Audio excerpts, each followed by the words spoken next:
जिन्दगीलाई नशा सम्झी खान्छन् कति मान्छेहरू, जहान पाल्न ठेला गाडा तान्छन् कति मान्छेहरू।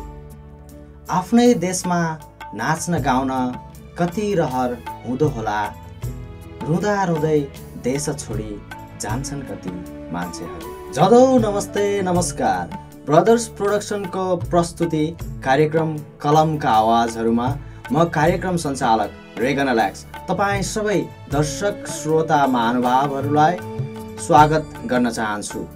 यदि तपाईँ आफ्नो लेख, रचना, कथा, कविता अनि तपाईँका मनभित्रका हाँसो रोदनहरू कार्यक्रम कलमका आवाजहरू मार्फत प्रसारण गराउन चाहनुहुन्छ भने कृपया तल दिएको ठेगानामा पठाउनुहोला। हामी तपाईँको सृजनालाई कार्यक्रम कलमका आवाजहरूमा अवश्य ठाउँ दिनेछौँ। कार्यक्रम कलमका आवाजहरू चाँडै नै प्रसारण हुँदैछ। कृपया तपाईँको धेरैभन्दा पनि धेरै सल्लाह, सुझाव अनि प्रतिक्रियाको आशा गरेका छौँ।